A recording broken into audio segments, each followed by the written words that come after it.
the bombs of misery.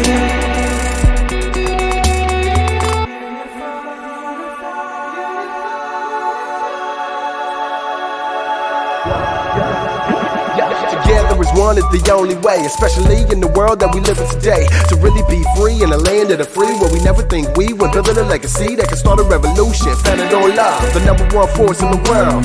Does anybody here disagree? Nah. Let's change the world.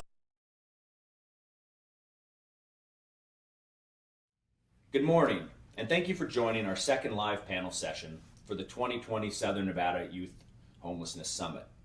On behalf of Nevada Partnership for Homeless Youth and Las Vegas Sands, we appreciate your continued commitment to the Summit 2020 virtual conference series and the movement to end youth homelessness in Southern Nevada.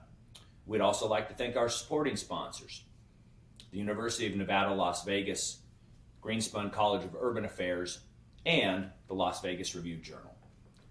As we continue to tackle critical issues that have come to the forefront in 2020, we now turn our attention to the impact of systemic racism on the fight to end youth homelessness.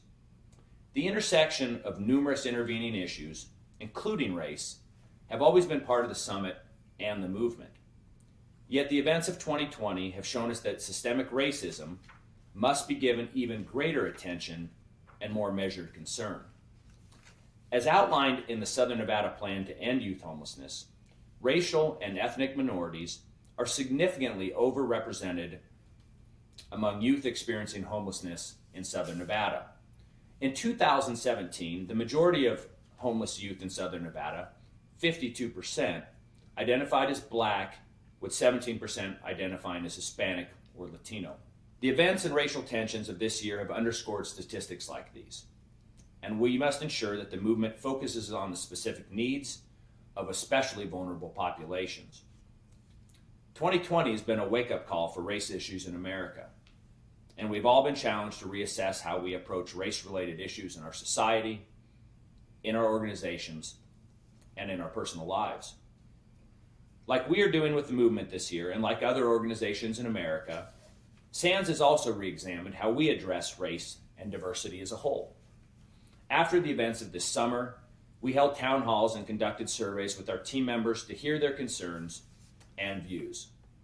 We've also met with community partners to better understand their needs in light of recent events. Though it's been a challenging year, we've been able to allocate more funding to help diverse organizations address educational and mentoring opportunities for youth and support social justice initiatives. This week, we announced an additional $400,000 in funding for local diversity organizations. We are committed to addressing race issues in all areas of our business and in our community, especially by helping support the movement in its efforts to tackle systemic racism as part of this year's summit. To propel the movement forward in addressing race issues, my appeal to everyone attending this panel session is to listen with a willing ear and eye for action. Challenge your organizations and your sector to determine what more you can do in the area of ensuring racial justice issues are being addressed to their fullest possibility. And finally, most importantly, for our community's vulnerable youth, determine how you can support the movement in dismantling the barriers of systemic racism. This is the only way we will realize our community's goal of making youth homelessness rare, brief, non-recurring, and equitably addressed. Now please welcome Arash Ghafouri, Executive Director of Nevada Partnership for Homeless Youth, to provide more insights about the impact of systemic racism on youth homelessness and introduce our panel discussion. Thanks to each of you for participating in this important conversation.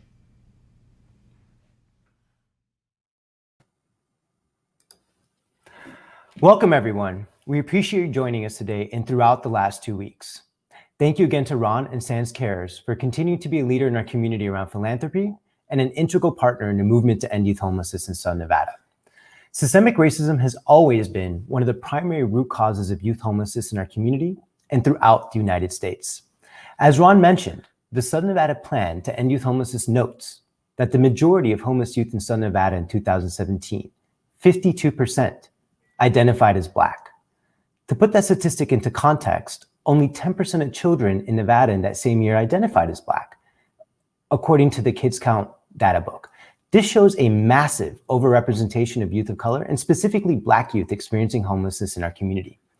These statistics are mirrored in NPHY's own more recent data. During the 2019-20 fiscal year, 59% of youth accessing NPHY services identified as Black or African American. Nationwide, Black youth had an 83% increased risk of having experienced homelessness compared to youth of other races, according to a 2017 Voices of Youth Count report from Chapin Hall at the University of Chicago. These are alarming and disturbing statistics. Yet these are not just numbers, but actual lives. Way too many lives, specifically those of Black youth, being negatively impacted right here in our community and throughout America. This overrepresentation exists among homeless populations, but it is most severe among young people experiencing homelessness. According to the Center for Social Innovation Supporting Partnerships for Anti-Racist Communities, SPARK's Phase 1 report released in 2018, Black people were the most overrepresented among individuals 18 through 24 experiencing homelessness. According to the same report, poverty alone does not explain the inequity. The proportion of Black and American Indian and Alaska Native individuals experiencing homelessness exceeds their proportion of those living in deep poverty. The Sparks study explains that the fact that people of color are more likely to experience homelessness in the United States is no accident. It is a result of centuries of structural racism that have excluded historically oppressed people, particularly Black and Native Americans, from equal access to housing, community supports, and opportunities for economic mobility. People of color face disparate experiences of housing affordability and quality, economic mobility, criminal justice, behavioral health, and family stabilization that can both lead to high rates of homelessness for communities of color and also reinforce high barriers to exit from homelessness. This is echoed in local data in a plan that show that youth of color are also significantly overrepresented in other systems of care that regularly intersect with youth homelessness, such as Southern Nevada's juvenile justice and child welfare systems. This is why addressing structural racism is integral to each aspect of the Southern Nevada Plan to End Youth Homelessness' central vision to ensure that homelessness among unaccompanied youth in our community becomes rare, brief, one-time, and equitably addressed. When youth of color are so disproportionately trapped by homelessness, we cannot reduce our community's rate, length, or recurrences of youth homelessness without directly and boldly addressing the systemic racism that leads to so many young people becoming and staying homeless. Additionally, we must address inequities in our homeless services system itself to ensure that all youth experiencing homelessness, regardless of race, ethnicity, sexual orientation, or gender identity, gain equitable access to our system and its services and have equitable exits from our system to safe and stable housing. Of course, dismantling structural racism across our society's systems, in our organizations, and in ourselves is no simple task. As the events and social movements of 2020 have shown us yet again, the only way to authentically move toward ending youth homelessness is to engage in actively anti-racist work to dismantle the structures and systems that every day erect barriers and do harm to our young people. We are so excited to hear from the incredible experts on today's panels, whose conversation will undoubtedly inspire the next steps that the movement to end youth homelessness in Southern Nevada and our community must take toward racial, housing, and intersectional justice. Today's panel is made up of two passionate young leaders with lived experiences of homelessness, Tyson Hall and Del Rio Perkins, and three formidable national experts on youth homelessness, anti-racism, and diversity, equity, and inclusion. Mark Dons, the Executive Director of the National Innovation Service and one of the authors of the SPARK study I cited earlier. Dr. Javon Johnson, Assistant Professor and Director of African American and African Diaspora Studies at the University of Nevada, Las Vegas, and Christina Ashley Williams, Founder and CEO of Unpacking. Thank you all for your time and insights and for allowing us to witness your conversation today. Our panel will be moderated again today by Yori Berry Harris, the Director of Partnerships at the National Network for Youth. Yori serves as the Director of Partnerships at the National Network for Youth, where she oversees the National Youth Advisory Council to educate about and advocate for youth homelessness solutions among policymakers, service providers, and community officials. She's a passionate youth advocate committed to elevating voices of young people across the globe with over a decade of experience that she's bringing to today's panel. Yori did an amazing and fantastic job in moderating last week's roundtable on COVID-19 and youth homelessness, and we are so grateful to have her here again with us today. For anyone who'd like to earn a social work CEUs from this panel, we're providing a link to a survey in a chat box at the end of the panel that you will need to fill out to obtain 2 hours of CEUs for today's panel. Please stay till the end to ensure that you fill out the survey that we'll link to in the chat. Thank you to everyone who has chosen to join us today. As Ron mentioned, please listen to our panelists' expert perspectives with open minds and hearts today, always thinking about how we can use their insights as inspiration for action in our community and how we can be the solutions we seek. Additionally, I'd like to remind you that Summit 2020 prioritizes safety and inclusivity for all participants. Our Summit Code of Conduct can be found on our attendee website, and the link will also be shared in the Crowdcast chat box during the panel. We look forward to your participation in the chat box today, as well as on the Summit's Facebook discussion board. Now, I'd like to turn it over to Yori to get this panel going. Yori?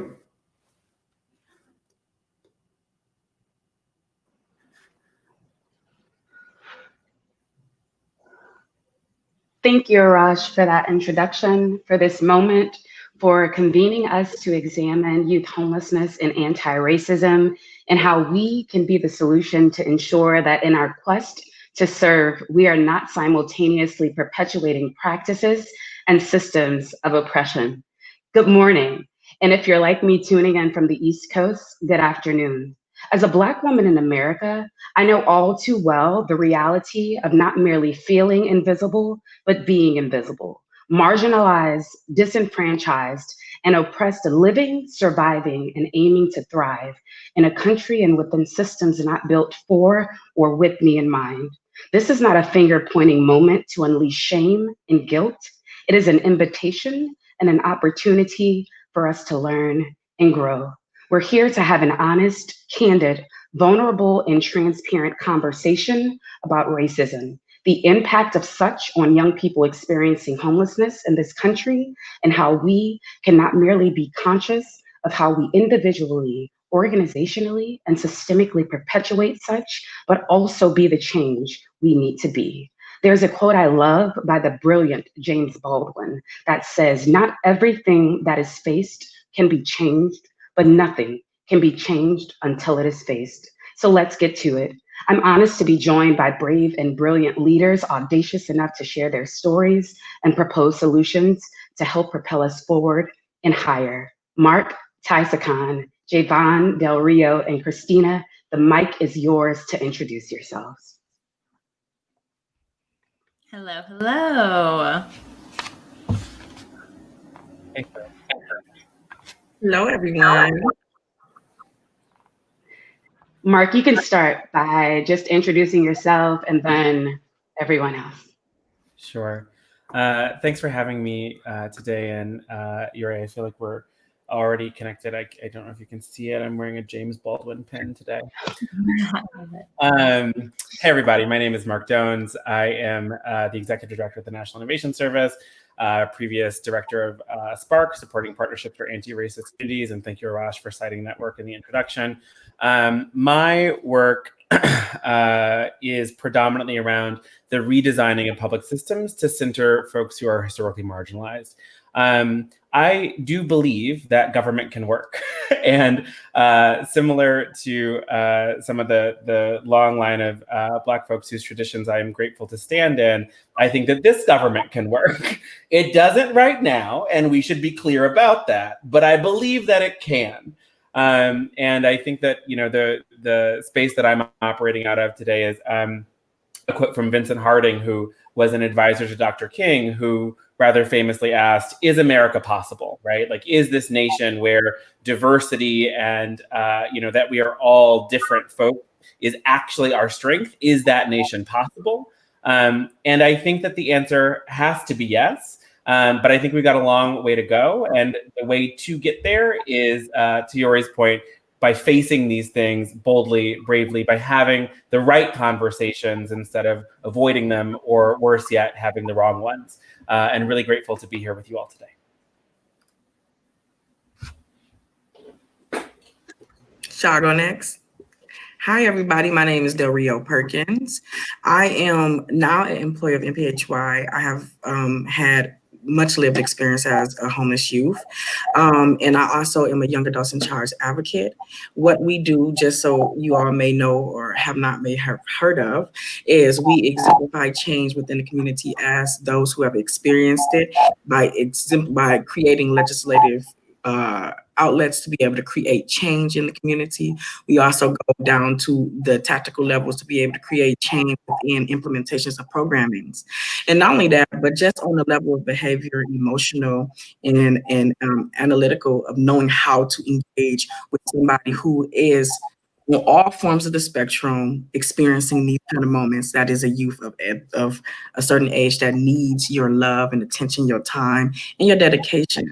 So in this meeting with you all today, we about to have some tea, and I'm excited to spill, period.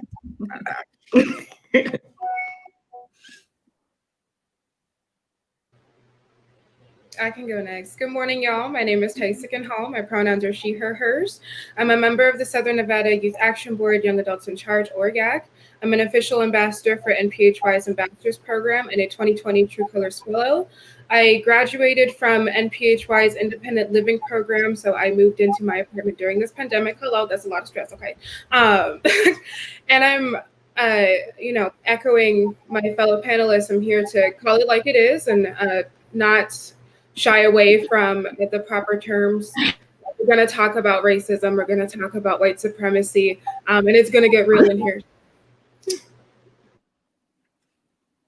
Awesome. I'm feeling all that energy.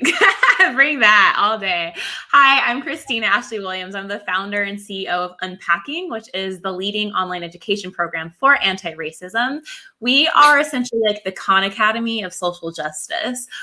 We are in this position right now because the country showed us that there was an urgency for us to have a centralized location for this information. As Tyson so gratefully explained, diversity, equity, and inclusion is maintaining the status quo. Like, there's obviously a need to do something different, and we have to be explicit about the language that we use, about the context that we provide, and about the Afrofuturistic design strategies that we're implementing within our workspaces. So I'm super excited to be in this space and ideate and cherry pick and exchange all this awesome energy from these dope panelists. Thank you for having me. Cool. I am Dr. Javon Johnson, but you all can, I'm Javon Johnson. It's the name my mama gave me. It's the one I'm most comfortable going with.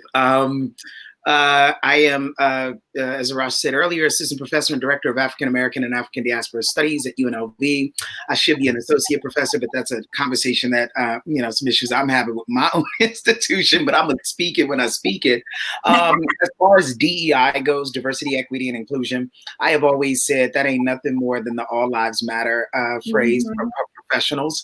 I have grave amounts of issues with it. It's such a vague catch-all phrase, but I'm here to talk. I'm here to also learn from the wonderful panelists as well. I think where I might best enter into this conversation is really rooted, I think, in my understandings of both racism and probably the ways in which it is uniquely caught up in capitalism, and how capitalism is uniquely caught up and just sort of intimately caught up in racism, right? That the two cannot be separate, but they simultaneously bore one another, at least in this current iteration. So I am just here to chat. I am probably sillier than I should be for the jobs that I do. But I think it's the only thing that keeps me sane in this very, very otherwise mad world. Thanks to each of you for your introductions, your energy, and in advance for your expertise in sharing your stories. Let's just get to it. How has systematic racism impacted your life? Yeah. You mean like since birth, that part? Because I mean, low key, if we're talking about the systems, we're looking at how the birthing rates of Black women are so exacerbated starting at the whole inception of life coming into this world in the first place, and how the mortality rates for Black women are 3 to 4 times larger than white women. And there's this historical context of just not trusting the healthcare system in the first place, which of course ties into the whole fact that we're in a pandemic and they want to give us vaccines that historically we're not conditioned to really trust there as well, because they like to experiment on our bodies. So we're living with that.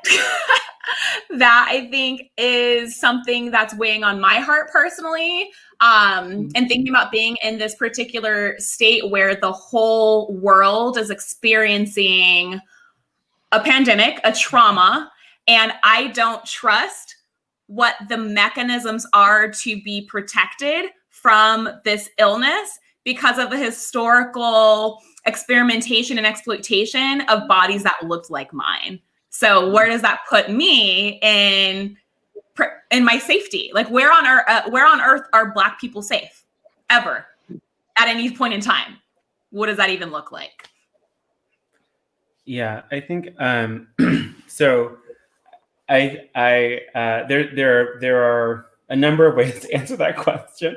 I think that what I want to focus on briefly is just that, like, for me, when we talk about systemic racism, what we are talking about is the ability to operate within certain signals, right? And so systemic racism is the set of interlocking structures that force us as people to operate inside the signal of whiteness. And that rolls out in a number of different ways, right? So we can see that inside almost any sector, right? Healthcare, housing, jurisprudence, the criminal legal system, et cetera, right? Like wherever you look, you see systems that are set up to operate inside the signal of whiteness. And as Siobhan just pointed out, right, like that includes our economic system. And I'm hoping that you'll talk about that because that's the thing that I like to do. But if you're going to do it, then I can take the day off. So what I will say, right, is that for me personally, and this I think has been to some degree the lesson of the year, right, is that it's not possible to have the right conversation. And this is what I was sort of alluding to in my introduction. It's not possible to have the right conversation when you're operating still inside that signal of whiteness. And I don't want to, I want to be really clear about what I am or am not saying, right?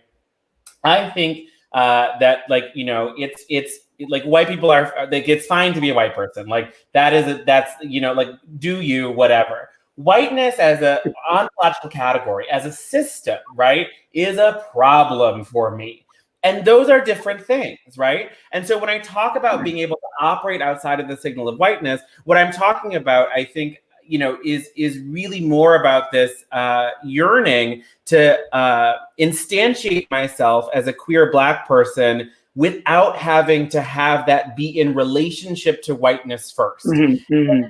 That, right, also unfolds in relationship to the work that I do, which is like if I am supposed to be, some I think the word Arash used was formidable, which like is not a word that's been attached to an introduction of mine before, but I will take it. If I'm supposed to be, some sort of formidable anti-racist scholar and organizer, then what that actually looks like in practice, right, is that I have to be orienting myself towards the production of futures that are for and by Black people and not constitutive or constituted inside of, right, that field of whiteness. And I also want to just be clear, right, that when we have the conversation, the right conversation, the one that is about what is a Black future, what is a Native future, what is what is the future for Latinx and Latino people, right? Those conversations are conversations that white people benefit from, both frankly, like, spiritually, psychologically, whatever, but also materially, right? The world that we live in, as it is structured again by this fetishized notion of white capitalism, has consolidated power and consolidated resources in such a way that it is harmful to all of us. And the deconstruction of that, right, is only done through centering somebody else. And just sort of as like a last addendum there, what I will say is like, when we talk about dismantling white supremacy, we cannot talk about it through the lens of like, I gave some white people some books to read, but let them keep making all the decisions. That doesn't work. Right. Dismantling white supremacy means that it is not just white people who get to decide what is or is not valuable. I think Can I that's jump in, Mark? it's not just white people that play into whiteness or white supremacy, because those are cultures. So any person of any background can uphold whiteness and white supremacy. I would add though, right? Like, and this is a complete addition because I think what we've all said has just been on the nail for me. To answer your, I mean, that's a large question, right? Because the answer to your question, how is sort of white supremacy or structural racism impacted my life? I think the short answer is yes, right? But I think the long answer is a lot more complicated, right? But I can even draw most recently, right? So, and here I am. Right, I've done everything for tenure. Right, I'm going to get real personal with my own institution, and I do this openly, and they know this, right? But that's not even the point. The point is, I outrank people who are judging my case, but I mean, outproduce, right? But the point is this, right? I outpublish, out-award them, out-grant them, and I'm serving in an associate professor role by directing a program, which literally by bylaws is above my rank, right? Here we are. Here's what I mean. I am in a program of African-American, African diaspora studies, right? It is the program that teaches about Blackness on campus. When George Floyd was murdered, my department, our campus heads got together and said, we need to start a task force. My question was, well, how do you know that that's going to work? Right? And part of it gets to, I think, what Mark was talking about earlier. It's the ways in which whiteness asks itself questions and solves its own questions, right? So as to maintain, I think, a sort of status quo, right? So they wanted to do a series of climate surveys. They wanted to do task forces. And I was like, I have the answer. The school is racist. What's the next step, right? And of course, the climate survey sort of showed that and illustrated that quite well, right? So we spent money on a thing that we already knew, right? So I use that as a short example, just a short example of even whiteness in its desire, right, to solve for white supremacy, right? The structure that Mark is talking about often wants to do so in the most comfortable way possible. And I'm not entirely sure that will ever be the solve. I'm actually quite sure it won't be, but yeah, I'll shut up. Can I say something? Listen, you better preach, doctor. Okay. Let me tell you why. Literally, so I have had an expansive year. It has really, honestly, despite all of COVID and things that has occurred, been a great year for me professionally. And during the time of this year, I have had the ability to be graced by so many people of elevated status as well, which is not the part that makes it great. The part that makes it great to me is the fact that I got to see levels of people in different spaces and places, but the mentality of this place based off of the things that they've experienced prior to me from different generational age gaps, different ways of getting to the places that they have gotten, and the things that they do based off of where they are in life now. And majority of these people are people who happen to be people of African-American persuasion, which to me was great because I was like, yes, okay, I'm here, get a chance to see the, as we say, Black excellence, right? So I'm over here like, I'm getting to indulge in this moment. And slowly but surely, as I started to peel open this onion, okay, I started to see the layers of things that was coding them back mentally in spaces. And it wasn't the person. This person ran this race, this orchestrated, statistically placed, strategized race that was told, if you do this, you get this, and we will respect you as this, and have made this status their life, and is still sitting here longing for more because they know that they have not gotten to where they wanted to be. And my question, green as it can be, well, why won't you just go for it? Why can't you just do it? Because that's my mentality, right? The answer is always the same in different ways. And I promise you, it's like a slave trying to go through the Underground Railroad. They say it in cryptics. It's very like, that ain't how you play the game, baby. That ain't how you have to do it.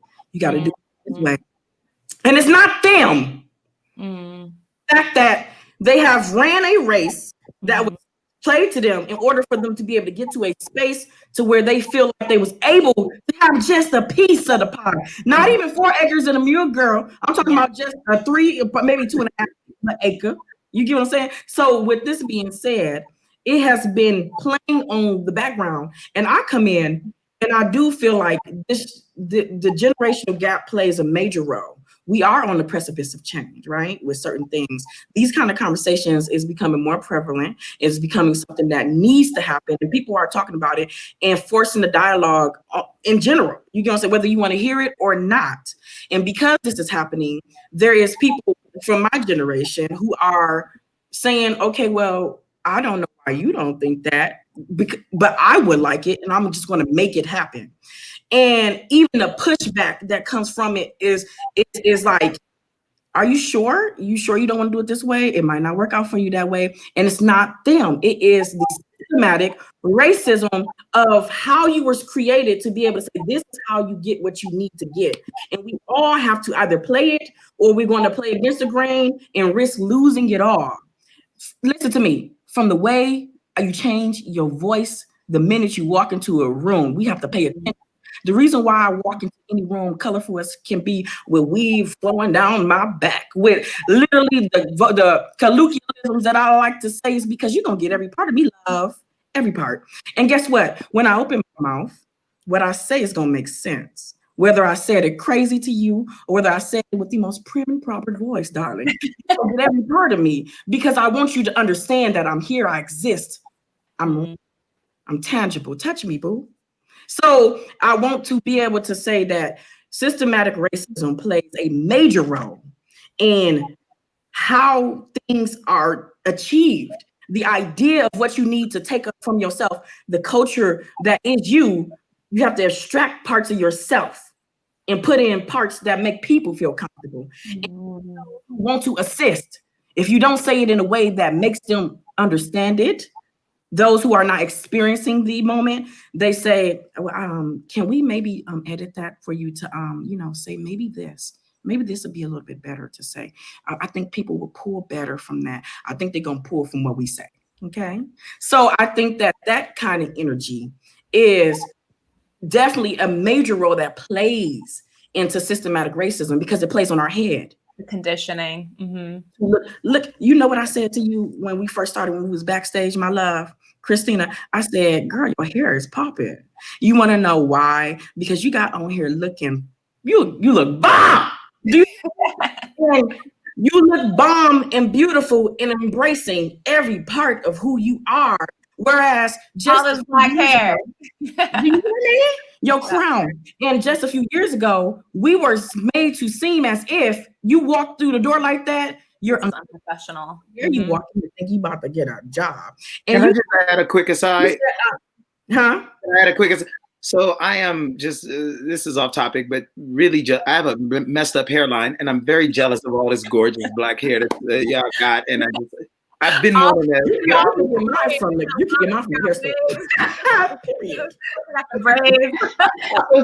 I want it. Speaking, while we're talking about beautiful hair, I see Tysa Khan over there being quite quiet. Chime in. I'm just, I'm soaking it all in. Everybody's making a lot of points. Now I'm like, damn, I don't know what to say, because everybody's making every point I was going to make. But I do want to talk about conditioning a little bit, because we talked about how systemic racism on every level, from healthcare to, from healthcare to capitalism to any kind of policy ever. But I want to talk about how systemic racism conditions you since birth, like from the moment you come out the womb, with internalized anti-Blackness to like teach you to hate yourself as soon as you come into this world. I'm already light-skinned, and I still, when I was younger, obsessively wanted to be white. Obsessively. It was ridiculous how much I wanted that.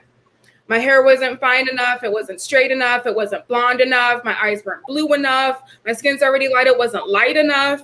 My name is Tysa. That's not white enough. You know what I mean? All of these different elements of myself. And as I don't want to say like grew up, because it's not necessarily attached to age, but more so my evolution as a person.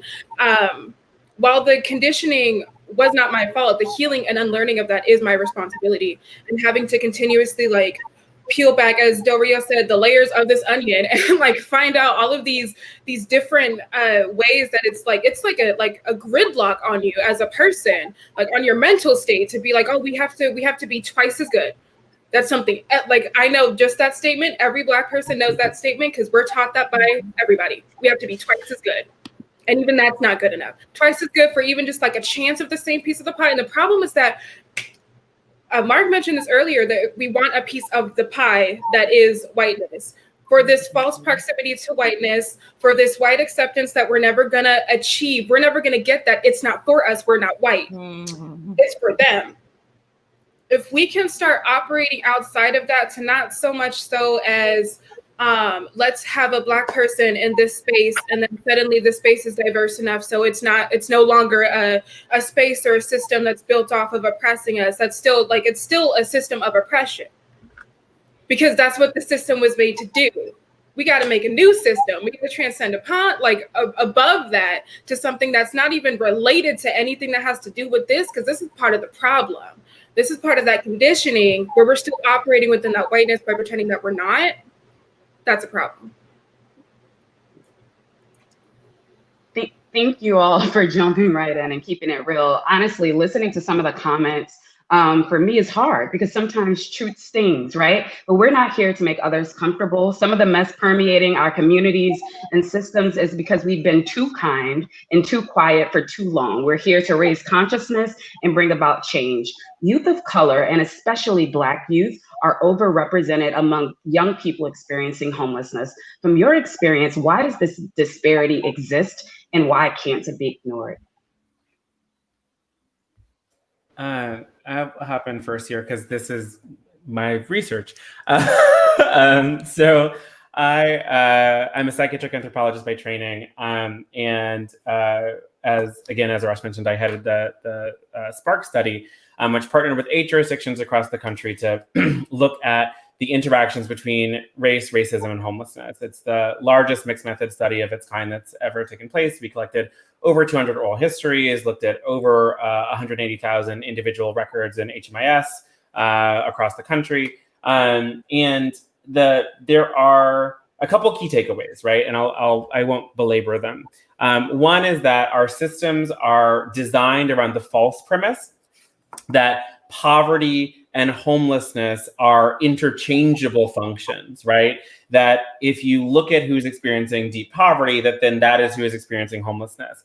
That is data-wise false, right? And we need to be really clear that the majority of people experiencing deep poverty in this country, and I just, in case you're not up on what deep poverty means, deep poverty is, it's outrageous, right? The federal definition of deep poverty for a family is $12,000 a year or below.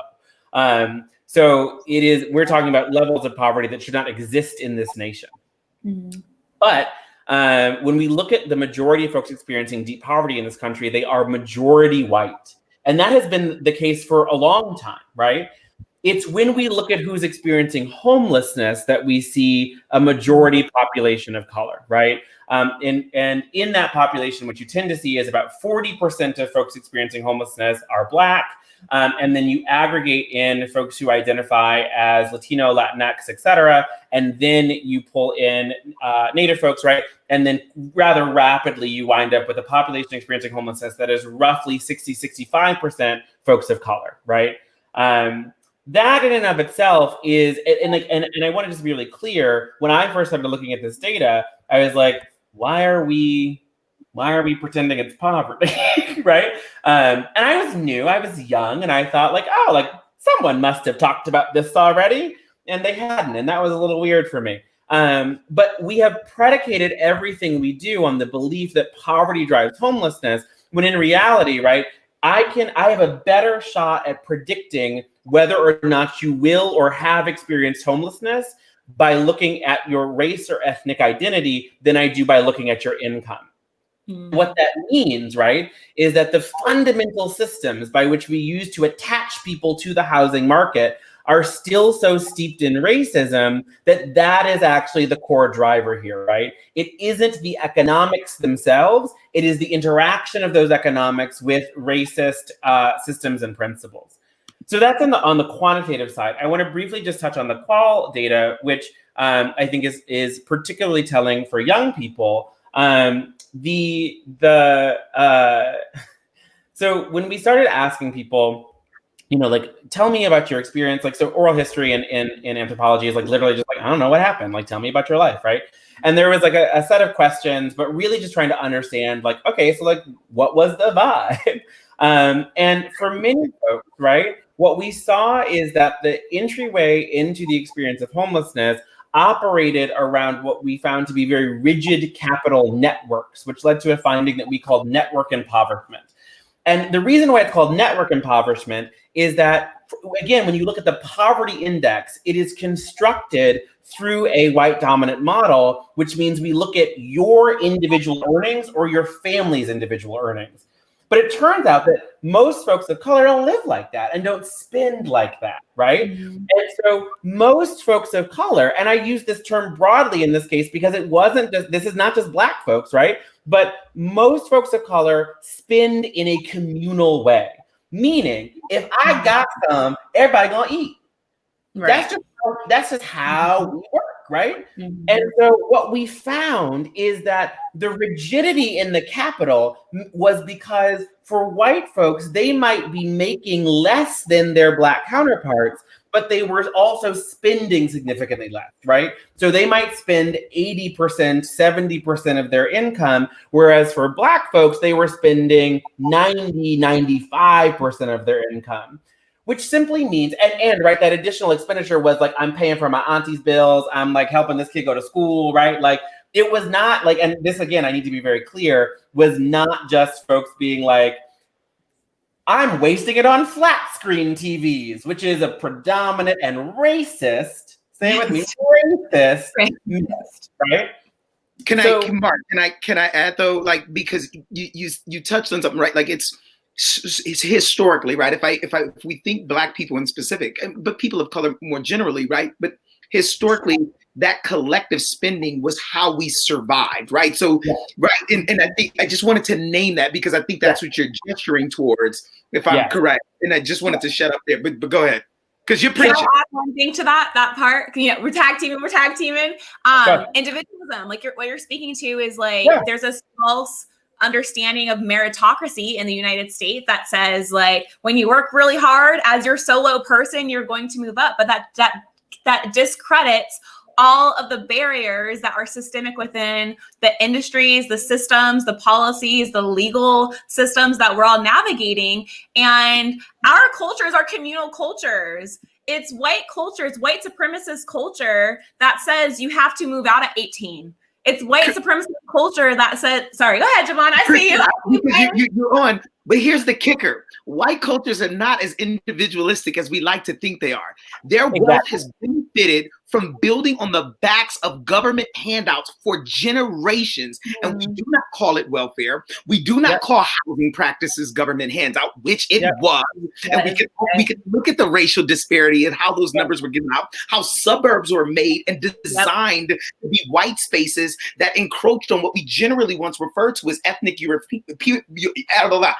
Europeans who later became white post-World War II, right? Like, white people have definitely lived communal, but have masked it as individual by borrowing off the backs, not even borrowing, taking from government handout pots, while turning around telling people of color, shame on you for wanting some of the pot that we've also put into. It's totally absurd. This is just a position between like the government infusion, but then also like nuclear households. Like I think Black and brown homes, right? There's more intergenerational where like more like a nuclear within a white family.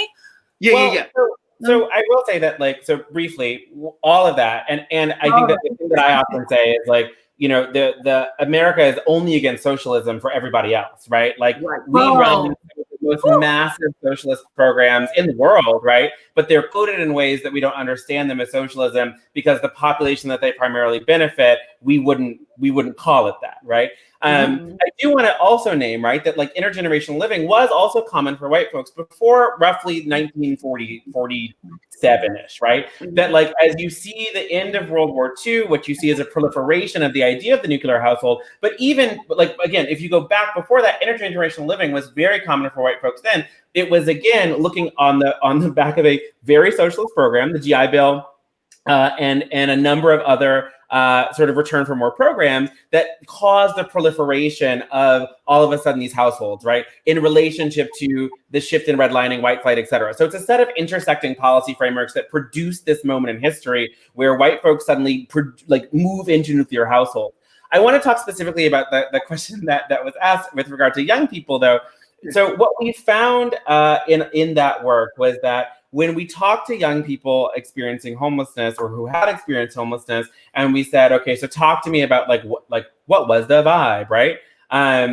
Oftentimes, the common narrative is that, these communities of color cannot take care of their kids or particularly hate LGBTQ kids. That is like very, very commonly the narrative. But what we found, right, is that the antecedent to having to move out was often a financial conversation. So if you play the tape, right, what actually happens is oftentimes folks disclose that they are LGBTQ, right, non-binary, have are trans, et cetera. And that causes disruption in the family network, right? That's actually not uncommon, right? Anybody who had to come out can tell you that sometimes it takes some folks to be like, I need to adjust, right? What often happened though, right, is that for young folks of color, they would go do what everybody else did, right? They would go stay with an aunt, right? Go stay with a family friend. But the fragility in the network capital couldn't bear that. So what we found is that the conversation that led to the young person experiencing homelessness was actually a conversation that was financial in nature, not identity driven in nature to start with. Now, maybe it became identity driven as people got into fights and people said some nasty things to each other. That turn often was taken. But at the core of it was the conversation that was, if I am your aunt, right, and I got 3 mouths to feed, you become a 4th, and I don't have the money to feed this 4th mouth, right? The decision framework was, I have to make a choice about whether or not we all go to the shelter or whether or not I ask you to leave. And so that is the underlying framework. And what I want to be just super, super clear about before I promise I'll stop talking, is that when we talk about racism and we talk about how racism impacts the flow of populations moving through things, it's critical that we remember that racism is a material formulation, right? It was invented to steal. It was invented to take. And what it took was property, money, right, et cetera, right? And that is still how it works. And so when we talk about our names, our traditions, our lineages. Right. And so when we talk about anti-racist interventions, they have to do material changes, right? So these young folks don't need more services. They don't need more social workers. They needed the money to be able to contribute to the household. That was it. That's the intervention. Thank you, Mark. Del, I saw your hand go up. Chime in. Go ahead. Audio. You're muted, love. Let me find out I muted myself while I was about to start talking. Okay, so I agree with you absolutely, Mark. And the reason why I say that is wholeheartedly something that I can vibe with is because as somebody who identifies on the spectrum, as a gender fluid youth who went into homelessness, I grew up in Flint, Michigan, which as we all know is one of the worst cities that we have here in America. And during the time period of me growing at age 18, my mom, who raised 5 kids, was like, oh, I can't. She said, I raised everybody because of the idea of the 18-year-old, this is when you need to go, was instilled into us, even though financially we are not even at a place to be able to sustain it, in education-wise, not at a place to be able to sustain self because was not privileged or even given the opportunity to be able to understand how to sustain ourselves before just being pushed off the bird's nest, you know? So with that being said, I faced homelessness first time here in this city with that in mind. And financial endeavors was the reason for my mother trying to move on, because she felt like she had done what she could do, and she did do very well with what she could with 5 children. And with that being said, I definitely think that the narrative is always overlooked when it comes to financial status, and why that is not being like highlighted. It is always based on, as we always say, capitalism and the idea of keeping the rich rich, keeping the poor poor, and that poor just happen to be our Black and brown people, right? So I think that to me hits the nail on the the nail on the nose. Did I say that right? Y'all know what I mean. Nail on the head. So yes. We picking up what you're putting down, though. I do want to point out, earlier we had mentioned how communal spending, we spend it on like medical bills, on getting people through school and stuff like that. But I also want to point out the fact that whiteness wants you to feel bad if you want that flat screen TV. It wants you to feel bad because you want good things, because you want nice things, because you want to treat yourself. It's designed to make you feel bad about that. So even if, you know, for a lot of things, every time we want to, I don't know, like go get our nails done or something like that, then it's always, why don't you do that on something a little bit more practical? And it's always specifically for poor people of color, specifically for poor Black people, that's directed towards. Never to white people, never to poor white people. If it's a poor white person and they want to go and get a BMW, it's go ahead, you earned that. But if it's for us, then it's like, you sure you sure you want that? I feel like that's not going to last you. Are you sure you want that? But I also wanted to talk about gentrification, because I think that's also a major reason why a lot of Black and brown youth experience homelessness. You got all these people coming in and they're like, oh yeah, we're going to beautify the community and we're going to make everything better and we're going to provide jobs for everybody. But they're pushing out the actual community so that they have nowhere to go. They raise up your rent prices so that you have nowhere to go. And they add conditions to housing so that you have nowhere to go. That's why. So I'm gonna leave it at that. Thank you, Ty. And we can't address systematic or even systemic racism without looking at individual systems. So let's just talk about the role that intersecting systems, such as the criminal justice and child welfare systems, play into Black, Indigenous, and people of color, young people's experiences of homelessness. Yeah, I'll jump in. So I'll say this, right? I'm gonna go this weird roundabout way to sort of start this part of the conversation off, if I could. And if I'm talking too much, just jump in, tell me to shut up, whatever.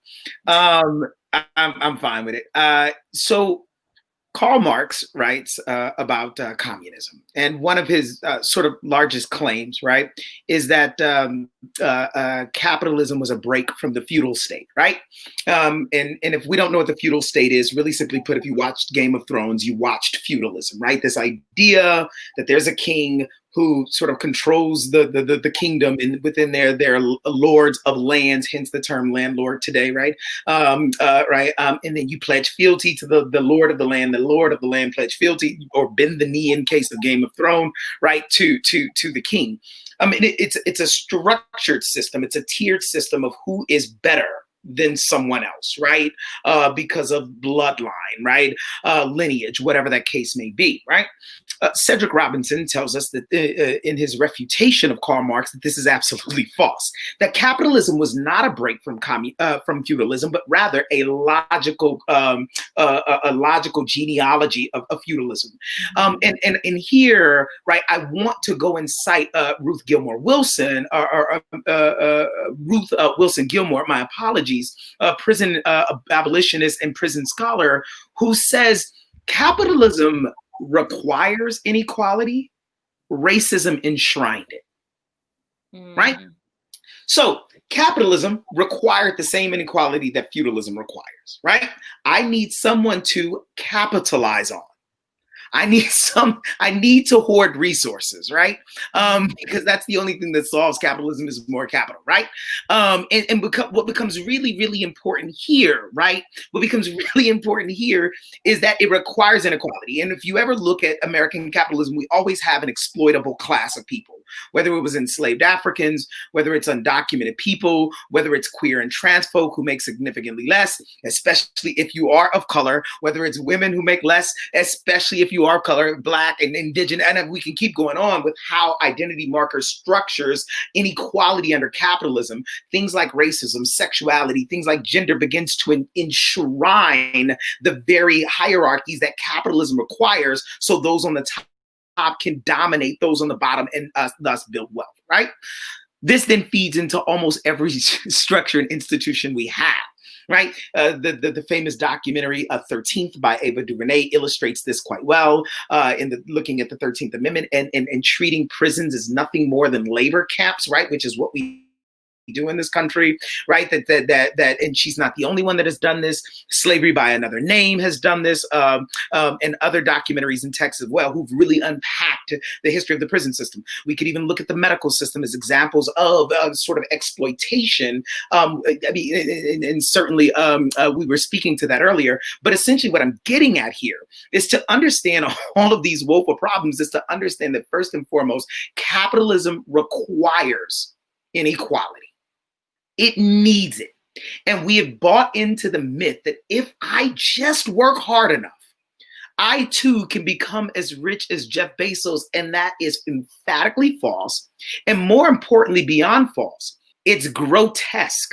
To own that much amount of the resources in the world is grotesque. It's immoral. It should, quite frankly, be illegal, right? I mean, we watched people get frustrated with Joe Biden said he wants to tax people over 400,000, as if statistically you're not going to get 400,000. I'm sorry, that's not, like, less than 6% of the population in the U.S. makes more than 400,000 a year. It's not going to happen, right? And so a more better way would be to think about how do we disseminate resources in such a healthy way that, to get to Mark's point, right, to get to Del Rio's point earlier, that when economic factors become a problem, they aren't as detrimental as homelessness, right? That they aren't as earth shattering as homelessness is and can be. Yes. I'm gonna go on, but I'll shut up there. Go ahead. I'm sorry. I absolutely agree with you. And I want to just say that to like back into your question about how does systematic racism in all formats affect. I want to say we talked about what happened with me coming from a financial status leading into homelessness, but let's talk about the other end of the spectrum when it comes to the ideas of projects or these places that is literally designed as a format to keep systematically the people of color or people in these specific marginalized boxes at a low level rate of living. Because when you keep somebody at a low level rate of living, then that means that they have not the ability to be able to expand their horizons, which means that they stay at this place of comfortability because they have nowhere else to go, right? So I have made many of friends during my time of life so far, right? And these people that I have made friends with is of all levels of life. And during my childhood in Flint, Michigan, I have many friends that was from the projects because I was right there with them. And for some reason, because I wasn't in the exact complex, just maybe around the corner, 2 doors down, something about that made me feel a little bit elevated, which also plays a major role in systematic oppression, because we start to think of ourselves as, well, maybe I'm at the bottom, but I ain't the first one at the bottom. I might be number 2, so I'm a little bit better than that, you know? And we okay with living in that little space, right? So I think that what we don't focus on is the fact that from growth, there are some people who have never had the ability to see past what was given to them. If I have 6 babies, right? And you tell me that you'll take care of me as long as I'm under this poverty line rate and I don't make this X amount of money, why would I ever access into a space to where I have to work twice as hard to be able to just get the bare minimum?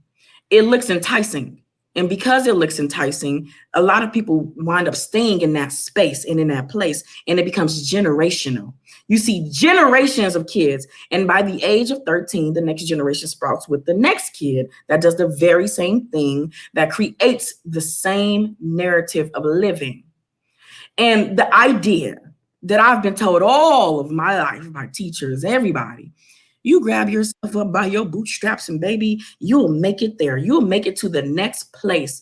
This is what I would like to say to that. And you said it on the head, doctor. Okay, listen, you said it is false, it's a fallacy, and it's grotesque. And it's absolutely true, because the belief that if I ever want to make it to or see myself get into this millionaire status, to think that if I just do this systematic race, this rat race, maybe I'll get there one day.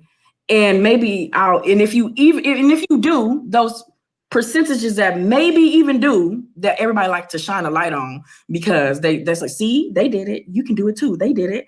It's just to show like, oh, it works. It works. Right. No, you're right. Those small statistics are what I think Russian linguist Mikhail Bakhtin might call the sort of carnival of the system, right?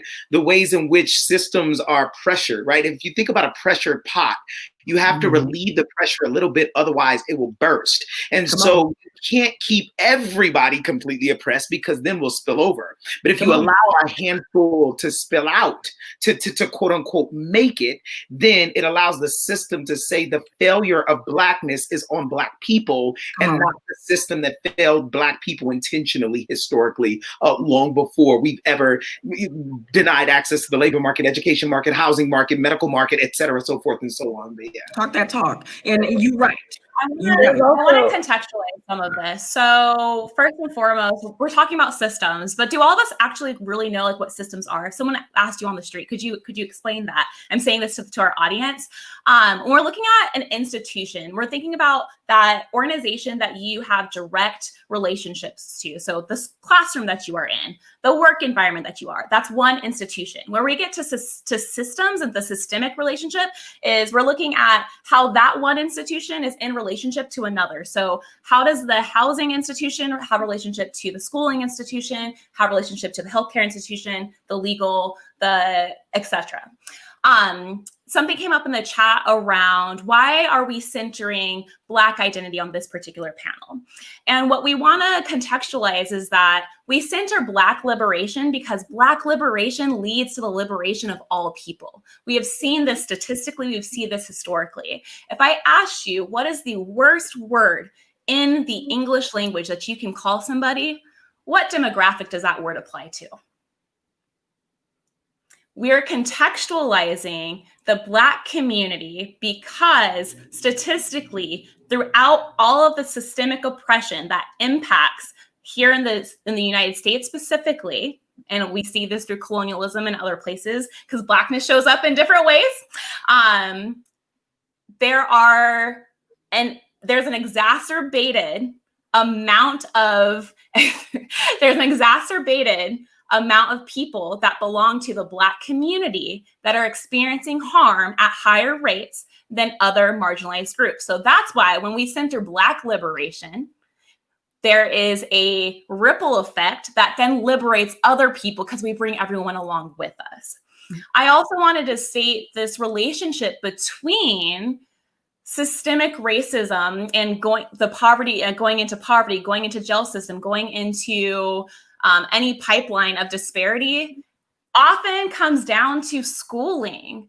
There is one institution that we all have to pass through in our entire life. It's illegal to not go to school. You have to go to school. However, what's happening is it is mandated for us to go to school in this institution of schooling that is replicating prisons, that is replicating hospitals. Think about it. What is the color scheme? What is the architectural design of a school? Does it match hospitals? Does it match prison systems? The answer is yes, right? Why are we being told to pledge allegiance to a flag in elementary school? Why are we not taught financial literacy? Why are we not taught sexual health, right? There's all of these layers that are by design to position us in the place that we're supposed to, end up in society. It's by design. There's reasons that there is absence of learning of some content, and there's reinforcement and repetition of learning of others. I'm going to give an example too here. When we think about Black History Month, how many gosh darn years have you learned about Martin Luther King and Rosa Parks? Do you know how many other contributors to Black liberation there are? There's a reason why there's limitation on what they want you to know. And there's a reason why the curriculum is only telling the perspectives from white, cis, Christian males and not the whole truths of what the contributions to society and growth around the world has been. Can I add though, Christina, to the first thing you add? Yeah. Like this notion of we are centering Black voices because Black liberation uplifts all. Sometimes I'm like, yeah, I want to get into that, but other times I'm like, we doing it because we want to. I don't owe you that. Like I don't owe you. Whiteness. Yep. I don't. Like I try to explain that to people. Black people don't owe y'all. We don't, right? But I don't think Black people owe anything to the project of humanists. I don't think Black people owe anything to the project of America. We don't owe anything to the project of, now, if we want to participate, by all means, jump in, have at it, have a ball, high five, do whatever it is you do to participate. But also too, the kind of question around why it essentially says why there's so many Black people there is one, I think, rooted in folks' uncomfortability around Blackness, but also two, I think it relates to, on some level, this idea that Black people owe things to other people, right? We ask diversity questions around Blackness, and I'm weirded out about that quite often, right? Like, yeah, I can go on. I could get cantankerous, so I'll just. I mean, how often are we asking the same question of like, why are there all Black people there? Like, if it's an all-white panel, like, how often does that question come out? How many times are we at, or when we like think about the entertainment industry, how many movies and television shows have all white casts, all white crews, and we're expected to digest it? Friends was in New York. Yeah. Say that again. Friends was in New York. The television was in New York. And Friends was a ripoff of a Living Single, and I will not take. Not only did they rip Living Single, but I also don't know how you're in New York with just only white people, because I lived there for a little bit.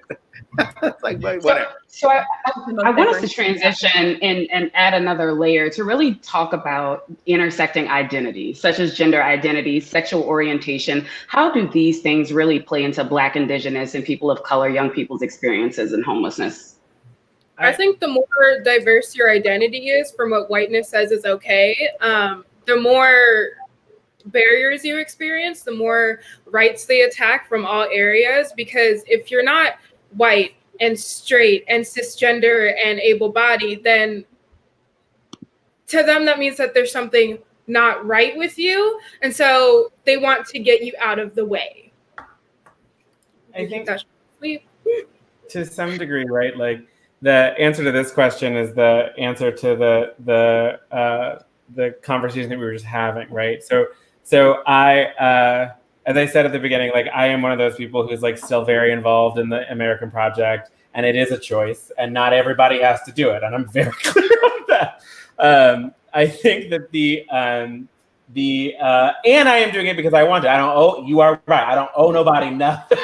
But I think that like what's really, really clear, if you look at sort of like the policy history, right, is that when we talk about how this country was created, how its systems were created, right? I always say that America has sort of three original sins that it has never actually addressed, both frankly in just like rhetoric, but certainly not in systemic reimagining.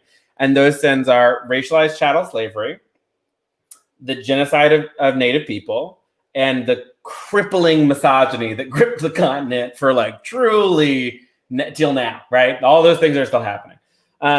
And what we need to be really clear about when we say like, how does intersectionality work in relationship to why would we center Blackness in this conversation, is that by centering any one of those sort of original sin poles, what you find actually, right, is that there was like the literal methods of oppression are perfected on those bodies first, those identities first.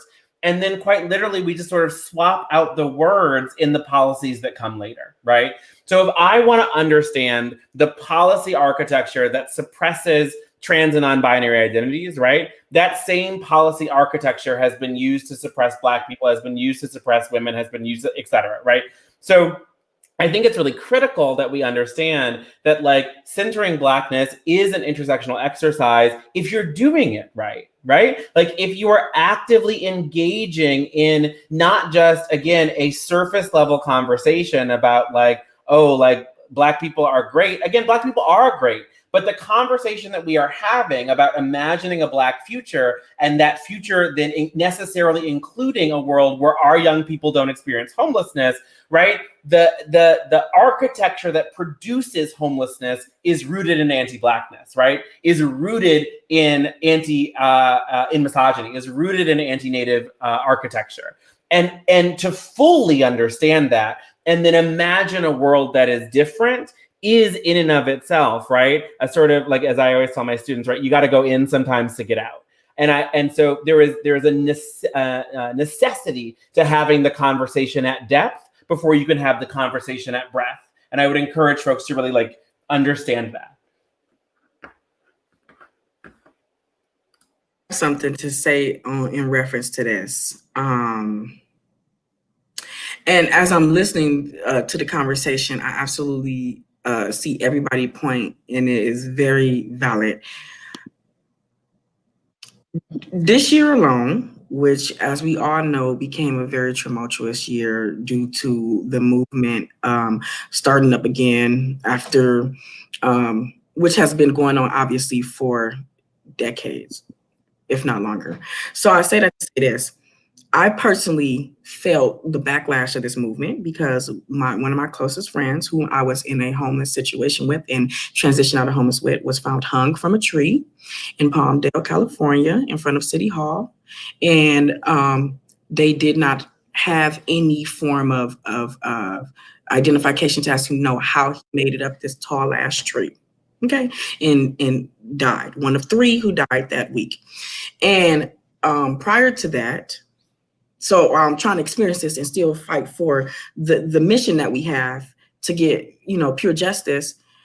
I am seeing videos of my beautiful trans sisters being beaten to a pulp during the part of this movement by people who are wanting liberation. The hypocrisy of it all. I think that we do live in a place to where everybody has to be accountable for the role that they play in oppression, even in its subcategories, because no one will be free until everyone truly is. And yes, we could put the blanket statement right here in this moment and say that we want everybody to who is Black to experience what it feels like to have joy. But the thing is, if you are dismantling somebody else because they don't look like you or have levels that is not just like you, you are no better than the next person who is oppressing you for their own personal reasons, which means to me that you do not desire equality, you desire privilege, which means to me that you desire to be at a place to where you can say, I want some of that too, but no, you can stay back. Who are you? Who are any of us to ever decide what the next person can get? So as somebody who is on the spectrum, who do not identify as cisgendered, who is navigating the professional realm, who is somebody who is navigating this world as a millennial, trying to understand the levels of who I am as a person and still being authentic and successful, whatever the fuck that look like, and then turning around and being told by the people who I'm walking with that I may just not be enough sometimes. That is what that do. When you ask the question, Yuri, how does gender, sexuality, the person of identities that is different from the heteronormative cisgendered role, it plays a major role. And honestly, sometimes it even makes you back away from people that you only want to support because you understand we walking it together. But that also plays a major role into the identities. I mean, don't get me started because it goes into religion. It goes into things that was placed on us, things that was harped on us that said that this is what it is, all the way down to, as we already know, soul food, the way we eat. We ain't gonna go into all of that right yet. But I'm just saying, all of it interlaps. And I personally knows how it interlaps. Did I get the chance to grieve with people who I know I'm fighting for when my friend lost his life hanging from a tree in Palmdale, California? No, I did not. Because right after seeing this, I'm seeing the disruption. Because how do you find the time to be hated on and still hate on the next? How do you not find that as a chance, an opportunity, a mission to say, I'm gonna do a little bit better than what I seen because I know how it feels. But I know hurt people hurt people. So I want to go and say that in order for change to manifest, you have to desire it wholeheartedly, fully, for every person, because you have to check oppression always, in all ways. And if you're not doing that, you are the problem. So I'm sorry, I'm gonna get off the horse. But No, you good. I'm a little, this right here, it took me back a little bit. I'm a little pissed right now. So who next? Oh, it's okay to be pissed. Yeah, I'm a little pissed. Absolutely right. You know that. Go ahead and be that. I have noticed with this buildup of Black trauma that we've experienced, like all throughout forever, but especially it's conglomerated this year with the movement. There is a particular identity that's centered, and it's not Black woman, it's not Black trans woman, it's straight Black men, and that's it. It took forever for us to have anyone say anything about Breonna Taylor, and she ended up becoming a meme. She ended up becoming a marketing strategy, and she ended up becoming, you know what, it wasn't about her and what she like the things that happened. It was about somebody getting a leg up.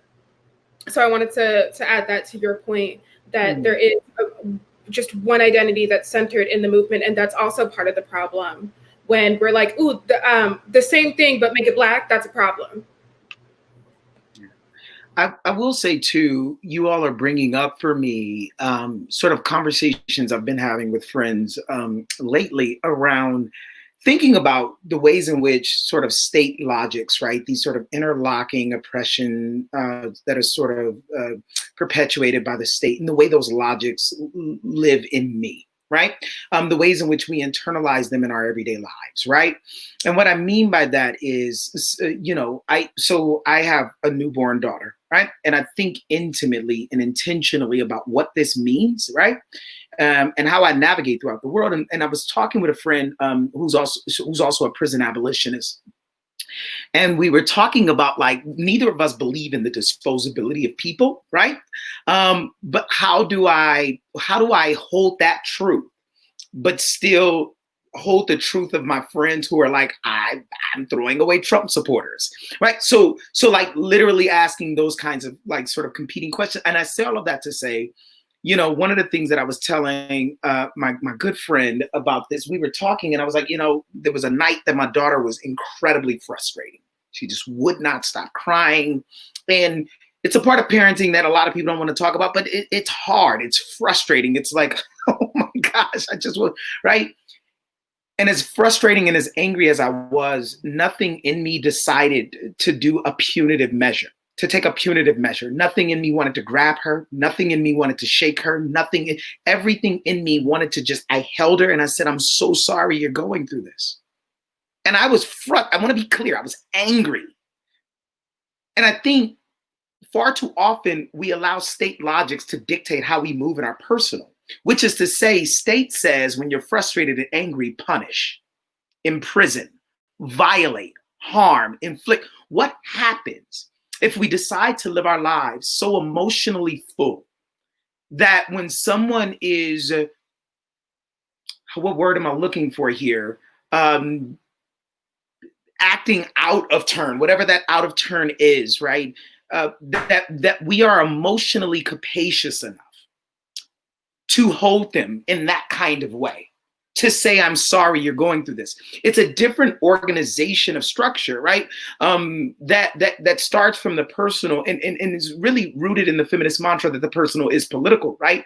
And I'm just thinking about, like, it's one thing, and it's always important to talk about these larger structures, but also how do these larger structures sort of dictate our everyday function and lead straight Black men like me to do harmful acts to Black women, Black queer folk along that sort of large spectrum of queerness, right? And I teach, so I do these workshops with Black men, and these are the kinds of conversations that I want us to have, right? So that we are better, right? But yeah, it just brought that for me. I don't know how to end that statement. Thank you. Go ahead. Well, I was just gonna say, I think that, like, I want to pick a thread up and just make sure that it's heard, right? Like, I've had real difficult. So I am many things, including also an abolitionist. Which is hard. It's very hard to be an abolitionist because like, I think to the point that you were just raising, right? Like, particularly, I think as a non-binary queer Black person, right, who's just constantly sort of like, I don't know, like, I kind of wish these people, like, would not be here harming me specifically, right? Like it's like, well, what do I do with that, right? But I do think that there's something that has not sat with me well, sort of post-election. I mean, many things have not sat well with me in 4 years of fascism. The thing that I've struggled with post-election is that both. There is something inherently flawed in this sort of, like, major pundit arc that is already like, and you should go sit with the most violent white supremacists you know and hold their hand. That part.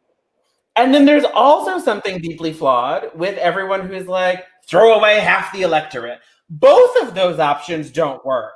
They just don't work. And I think that one of the things that I heard you saying, right, which is that, like, if we're going to actually end homelessness, if we're going to actually live in a transformative democracy, a restorative democracy, part of that actually does have to be figuring out, like, in real time, in messy, unpleasant, difficult ways, where do my ideologies cause harm? And how do I understand those ideologies in relationship to other ideologies that cause harm? And that's just unpleasant work, right? And I think that, like, it is actually, like, to me, right, that is the work of organizing. It's the work of being in what a lot of my organizing colleagues call right relationship, right? It is the ability to understand that the framework that animates your life doesn't have to be the framework that animates mine, but those frameworks do have to figure out a way to talk to each other in an actually meaningful way. And I think that neither of these calls of, like, throw away half the electorate or go sit with white supremacists actually address that, right? Which is that, like, transformative democracy doesn't happen on the Senate floor. It doesn't happen on, like, in a CNN studio. It happens in people's living rooms, and it happens when we get into right relationship with each other.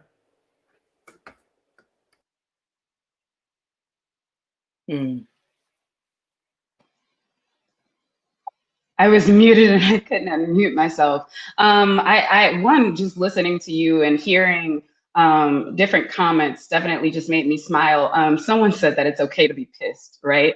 And I definitely second that comment, that it is okay to be pissed, to be mad, to be angry, to be hurt, to expect basic human dignity and respect, because the trauma is real, it is layered, and it has been happening for hundreds of years. The problems are plentiful, but we're not just here to unpack what's wrong. We're trying to propel us higher. So I'm going to ask this question. I'm almost afraid of the answer. Whose responsibility is it to dismantle systemic racism that will help us to end youth homelessness? It's our collective responsibility. It is every single person's responsibility. We can't rely on there having to be a Black or brown person at the table.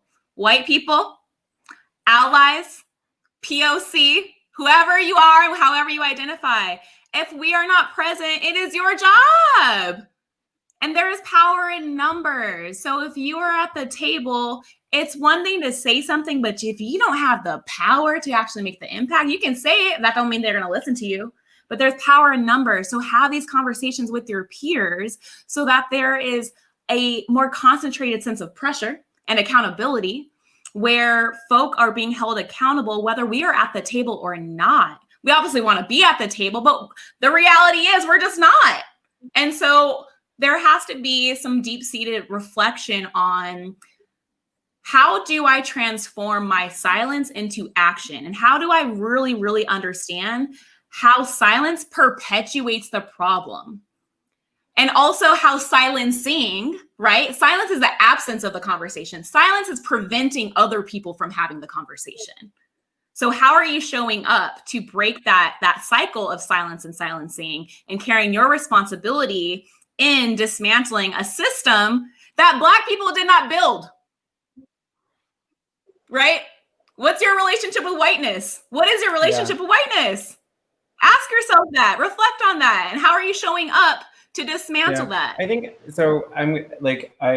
There's a thing that I've been trying to do lately is like to step into to step into myself, which is a thing that I spent a long time afraid of doing.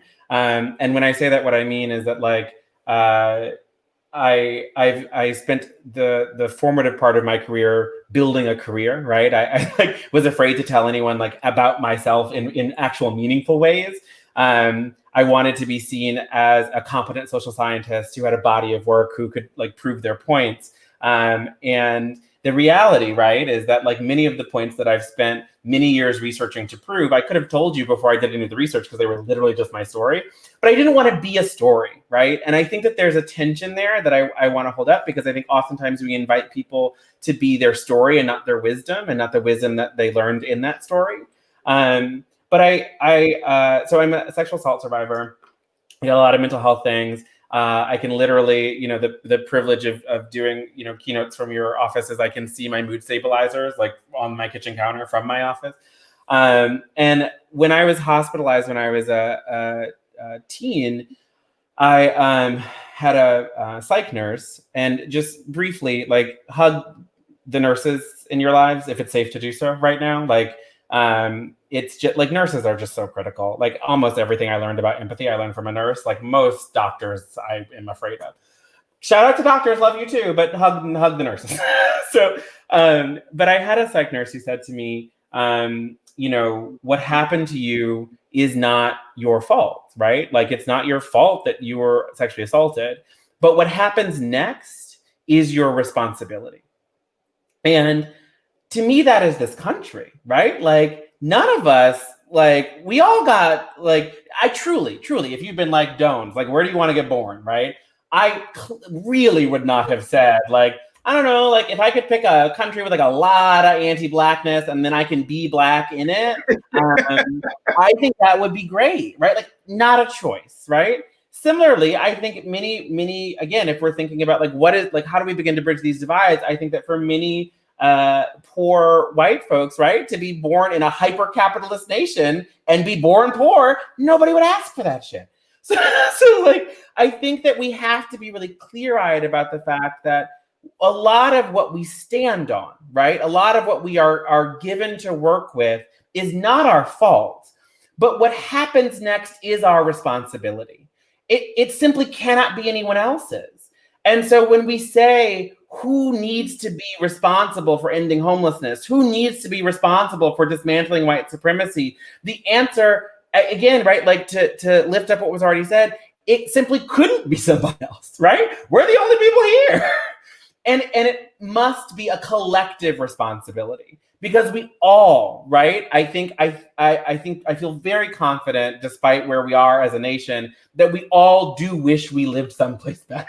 Like I do feel real clear on that even if our ideas about how to get there are wildly divergent, even if what we think is the problem is pretty divergent, I think the one thing that we all are like, well, I do wish it wasn't like this. And that, I think, has to be the starting point of the conversation. And to say that what we do next collectively, right, again, in right relationship and with our eye on transformative democracy, that is the way forward for me. Mm-hmm, mm-hmm.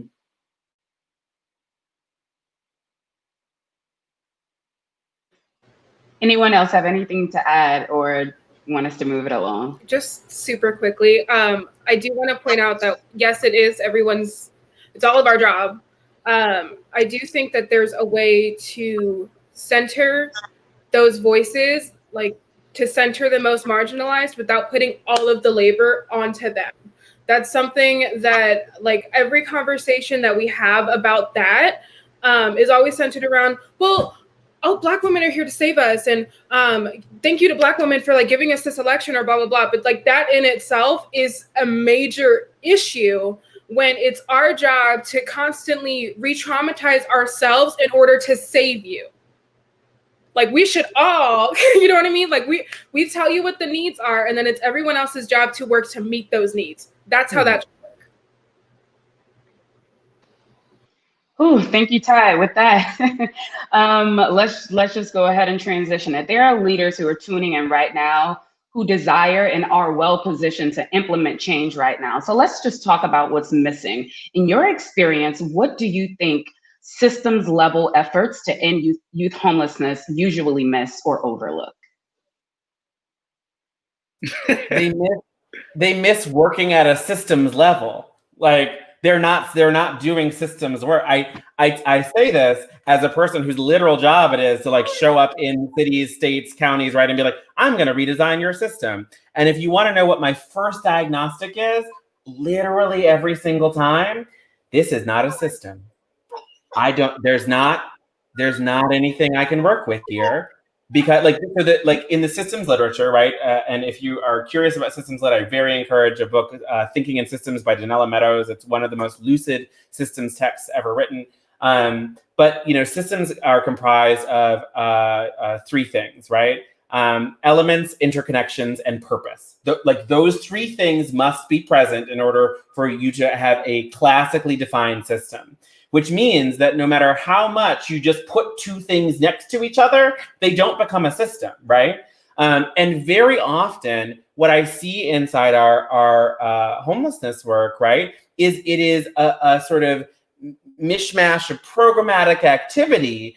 And because people talk to each other, they think that that is formal systems level connection, and it is not, right? So I think the first thing is like you would have to build a system and then you could do systems level work. And I don't say that to be impolite or to denigrate the efforts that has happened so far. It is actually to say that we've come a long way. And the next step will be creating the systems that actually get us to the goals that we have. I agree with this wholeheartedly. I also think that it's just a lot of Band-Aid work that happens. It's like putting a Band-Aid over an internal wound that's literally going to kill you any second. And you be like, oh, wait, let me go get my Rite Aid kit. So I think that kind of energy is what is usually exhibited when somebody is trying to say, hey, I feel oppressed and I would like to see if we're going to make some changes. Well, I think maybe we could do this. And even that seems like you're like twisting the arm to get. And because the traumatic life that we live as people of color who knows the systematic oppression, we don't want to twist it a little bit too hard because we might be out of job. So I think that those things play a major role. And sometimes people who do know their power exert that energy knowing that we gonna give you what you want, but don't press us too hard because we just gonna get rid of you. Okay, because you're doing too much. You're making too many lights pop up in people's head. And we need you to work with us, not against us, girl. So that kind of energy is a lot of times what you see, hear, or feel. So I do think that it is really important for us to be able to stand in a place of open dialogue and not feel like the retaliation of it comes into play. And that, to me, is what somebody who is in a powerful position, because like you said earlier, we could say whatever we want to say, but if you have not the power, then you're just talking. So for somebody who says that they want to make a change, don't let it be just, I'm sitting in yet another group, a conference, or hearing about change. I'm going to take from this, I'm going to say, or analyze my systems, and you could do it with the help via Mark, and say, I'm going to analyze my systems and say, let me implement this as a change because this is what will get this level of work done. So I absolutely agree with all of you One guys' thing I would motion. add to the construction of the systems is what I've seen a lot in my work is that organizations don't have their value system set up first. I believe that before we even get into the construction of how the systems are designed, we first have to identify what our North Stars are by creating the system of values and ideating through what it means to be anti-racist. What does it mean to be an interventionist, and like where are the places that we can fill the gaps? How are we critically thinking about how those gaps can be filled? Are we speaking to the PTAs at our schools? Right? Are we speaking to the boys and girls clubs in our neighborhoods? Where are the places that are outside of the organizations that are specifically thought to function for this very specific topic that we can pull in as partners and like critically think how once we have our values once we have our values set, we then think, all right, so we've got our values. We know what our systems have to align with. We know what step 1, step 2, step 3 has to match with. And that way we can hold ourselves accountable and do climate checks over certain time periods to make sure that we're staying in alignment with the values that we've set, with the goals that we've set, and with the action steps that we've designed in order to achieve those goals as well. Thank you. We've heard comments on the impact of capitalism and even the role that economics plays in systemic racism that perpetuates youth homelessness. So we know it takes real and tangible resources to really reverse the damage and the trauma that has been done to individuals and communities. How can the business community authentically contribute to anti-racist efforts to end youth homelessness? Give us your money. I apologize if I sound crass or whatever, but like I simply can't have a conversation that is, I can't have a dishonest conversation anymore. That's what I'm saying. Is that like I have spent a long time, you know, sort of saying again as I was younger and trying.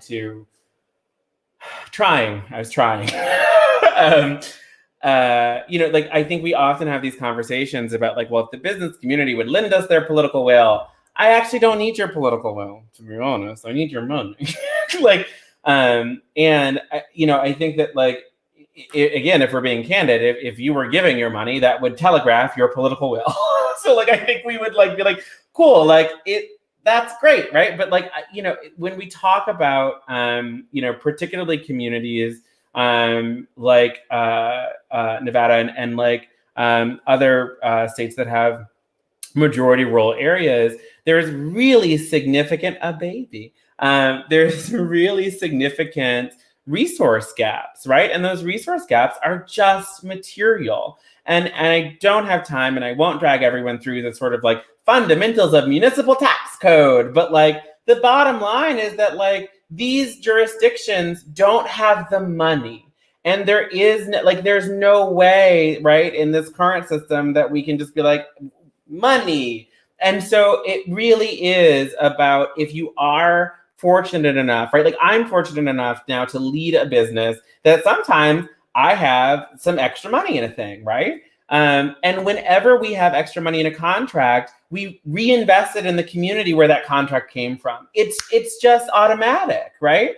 And so we've given at this point hundreds of thousands of dollars back into communities to help stand up coalitions, to support organizing activities, to pay people experiencing homelessness for their expertise on various projects, right? Like it literally is just a resource question for so much of the good work that people know that they need to do and don't have access to the capital necessary to do it.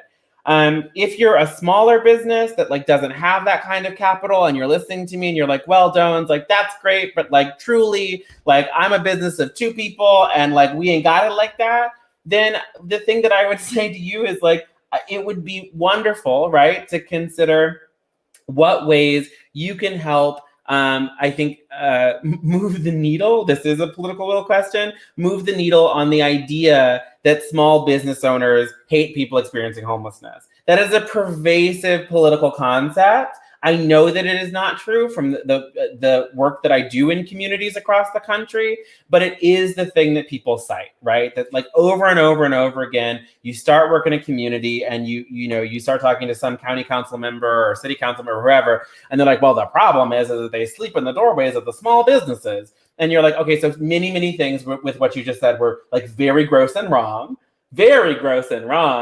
but like, let's unpack that, right? And it would be really important, I think, in some of those communities for small business owners to be like, I don't have a problem because we don't provide housing for this person. We should provide housing for this person. That actually is the solution that I, the small business owner, would appreciate, right? And instead, what we see is that people use your names without your voices to marshal police and carceral responses, right? And to do things that are cruel and unnecessary and unhelpful. And so like, if you don't got it like that, then I do think the thing that you must do, right, is be as vocal as possible that the solution is housing and that you will not be manipulated or have your name used in the political machinations of people who do harm.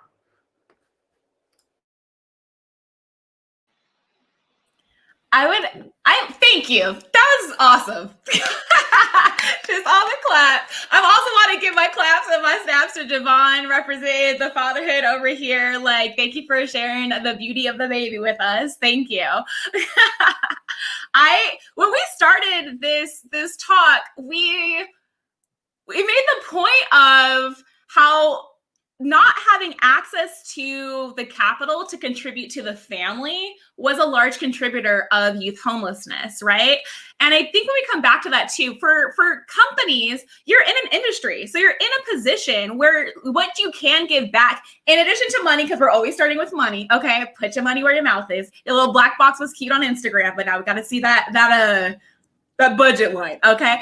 But when we're thinking about philanthropy, that philanthropy can come in the form of job training. You can literally partner with different organizations, schools, after school spaces within your community and help to plant seeds for those young people to enter into your industry, right? And so like now what you're seeing is you are putting into place this like longevity of impact. You are putting into place job training that will help people intersect the trajectories that may be leading them one way or the other. You're helping them to kind of like rethink their possibilities, and you can incorporate this into your organizational culture. This can look like you're giving PTO days for your teammates to go and provide services to local communities, right? You can provide some internships. You need some help. You need some help. There's always help that is needed to be done, whether you are a startup or you are a Fortune 500. And so like you can start providing pipelines for people to enter into those fields, and literally like that could be a life-changing experience for a young person that can change the whole trajectory of their life. Yeah, and paid internships. But yeah. Don't forget the money. Does anyone else want to add what the business community can do? And even if not the business community, what can our public partners do to better prevent youth homelessness? And what can our service providers do? Because I know that there are a lot of service providers tuning in right now. What could they be doing to better help youth of color exit homelessness sustainably? So I'm going to do this in reverse order. I'm going to talk to service providers first. I need to be very just crystal clear about something. If people say that the services you provide are harmful, don't do them. Don't do them. And I don't know how else to say that, because so much of the work that I find myself doing with providers is saying like, it seems like a lot of the people that I talk to have really horrible experiences here, right? But the fixation, which is systemically driven, when we can talk about that, the fixation is on housing outcomes rather than the experience of getting to that outcome, right? And I just have to be very, very clear that like in housing markets, like the markets that we have in this country, and we should talk about housing justice some other day, we don't have time today. But in a country like this one, with markets like these, we can't afford to harm people while they are in a holding pattern. That is not providing service, right? It is just harming people. And so we actually have to figure out ways to meaningfully center dignity-based care and service. We really have to think about what it means to have real empowerment models, right? Where people are able to determine what the flows of their day look like, rather than that being an interaction with arbitrary shelter or program rules. I also want to be really clear that there's like a reason for that, which is that folks who experience trauma, right, have more difficult time over the course of service delivery, right, have a more difficult time finding housing. And again, there's a whole bunch of stuff we could talk about there. We don't have time today. And then on the public sector side, I would say that like, just again, very briefly, because we don't have much time left, like your metrics are probably wrong. Like the things that you are measuring in order to determine whether or not a thing is working or not are probably the wrong metrics. Those metrics are probably largely devoid of any qualitative data, which means there's no discussion of the experience or whether or not people think the thing is good. It largely is overly driven by quantitative measures that are fundamentally dehumanizing in nature and don't attune to what it is that folks are saying that they need. And you need to work with people experiencing homelessness, right? And particularly with young people experiencing homelessness to redefine what those measures should be and understand what kinds of incentives should actually drive the systems. I absolutely agree with that. So I want to go ahead and say this really quickly. So I actually had the opportunity to be a part of the funding and allocation of funds to different programs that will be enhancing the homeless provider programming in Nevada. And that was one of the first times that they had done something of this nature, where they let you have an actual seat at the table to literally manifest the designs and changes and implementations that was needed. And in the time of that, I think that sometimes if you are working in this field as a provider, you get so blanket statement about it sometimes because you only think of it, you know, as the logistics of what you know and what you've been given. So you just keep following formats. But when you lose the humanism in it, you lose the humanity, you lose the in touch, in-depth reason for being there, and the individuality of the people that is needing your service, you overlook them and you disservice them. And I know this to be a fact because I navigated through this homelessness for 3 years. And through my navigation of homelessness, my issues did not look like the next person's issues, but they was issues nonetheless. And because there was a lack of understanding on how to navigate what that looked like, I was teaching you while going through my trauma, which is what nobody wants to do. Because I'm trying to teach myself love. If I could, I wouldn't be here, huh? So with that being said, I think that it is important, it is pertinent to be able to understand that you are there with a sole purpose to understand on an individual level that can affect them on a major scale. And that is every person. Because if you don't, then many people, that's like throwing the baby out with the bathwater. Just no pun intended. So like, long story short, I just think that that is really, really, really important. Okay. I do want to say really quickly, because I feel like I have to stress this literally everywhere until it's actually done in an authentic way that matters. Centering youth voice. Hello, we're the ones that are directly impacted by every single decision that you make. And a lot of the times you make it without our input. It's not enough to just have us at the table just so you can check off a little box and say, oh, we had a youth here, we're good. That is not enough. We tell you what's working and what's not working, and then you believe us when we tell you that. And then you follow through with us while we help you build something better. We're supposed to be a team here. This is how it's supposed to work. This is authentic youth collaboration. It's not enough for us to just sit here and tell you that like, oh, you're not doing enough, or, oh, you're, you know, I mean, if we're talking about how youth have horrible experiences going through your programs, You're obviously not listening to the youth when we're telling you that, hello, there's something that's not working here, something that you need to do better. Listen to us when we tell you that you need to do better, and then plan with us for what better looks like. Have them on the design team. Youth should always be a part of the design team. If you're thinking about strategies, even if it's only for the ideation section, you're going to get insight that you wouldn't be privy to, because it's not your lived experience.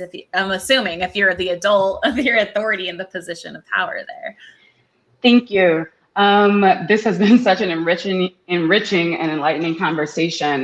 We are to our final 10 minutes. So from all of you, what can our community do as a whole to better and more equitably address youth homelessness? I think one of the biggest things is accountability, but aside from that, also, I think this year especially, we've been saying this forever, but this year especially, I think has accentuated and highlighted what's not working with systems. So I think if we can collectively decide that, hello, the system is not working, it's not enough to just reform the system. It's not enough to just put a Band-Aid on the system. The system is not working because it is designed to work a certain way. So get rid of the system, get rid of all the systems that thrive off of homelessness, and then let's transcend above that and come up with something new. Because what's working, what we have right now is clearly not working if we're still having these conversations in 2020. It is not enough. It's not enough for you to just not be racist. You have to be actively anti-racist. You can't just sit there and go, oh, I have Black friends, so it's okay. I have the cashier at Starbucks was Black, so I'm okay. That is not enough. You have to be loud about the fact that you are not racist, that you are actively anti-racist.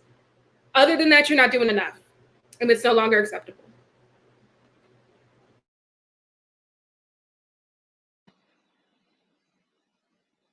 Mark, you want to chime in?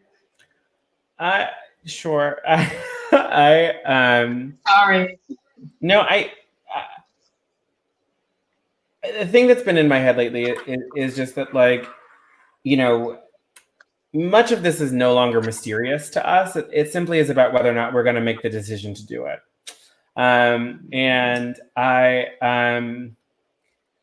think I'm often asked, right, in my role to like come up with strategies for things. And I actually gave a talk yesterday where I said, I'm tired of trying to devise strategies when you haven't yet made the decision to actually do the thing, right?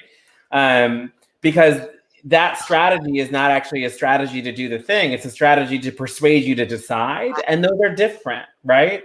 And so I'm uninterested, frankly, in pursuing conversations anymore with people who are not prepared to make actual decisions and then devise the audacious and bold strategies necessary to do the work that is necessary. And so what I would leave you with is that, like, to end youth homelessness, to end homelessness broadly, is a question of, like, are we going to move towards housing justice in this country? Are we going to fundamentally rethink our approach to what is, I believe, and many believe, a basic human right instead of a commodity? And to do that will require that we make hard decisions. They will be political decisions, legislative decisions, budget decisions. But the first decision would have to be that we're actually going to do it. And before that, everything else is just noise.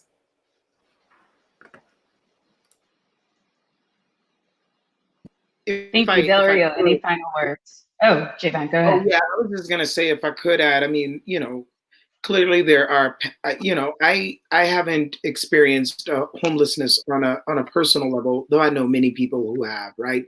Including family members, right, and loved ones. I am not nearly the expert on this topic as, let's say, others on the panel is, Mark, right? But I do think, I think there has to also be a series of paradigmatic questions that we're also not asking ourselves, right? So similarly, what is our relationship to capitalism, right? What is our relationship to land, right? I've been thinking actively about Black folks' claim, arguments around gentrification, which are valid, but rooted in an idea that white people own a land that they stole, right? And so here I'm trying to ask questions around land politics under settler colonial logics, and thinking about indigenous rights at the same time. I think, there has to be a real reckoning with the relationship to things and others, in order for these very practical solutions that Del Rio names, right? That Tyson names, right? That Mark names, right? That Christina names, right? That in addition to that, some really sort of deep questions around relationships that we're just not really willing to ask. And I think in many ways is preventing the kinds of choices that Mark is asking folks to make, right? So it's one thing to bring folks in and say, what should we do, and not make those choices. And I do think a lot of reasons folks don't make choices, because, if we're just being honest, I want to end this bad thing so long as my life stays the same. The problem with that is your life might be slightly altered, and that too might be okay. And more aptly put, it might be altered for the better.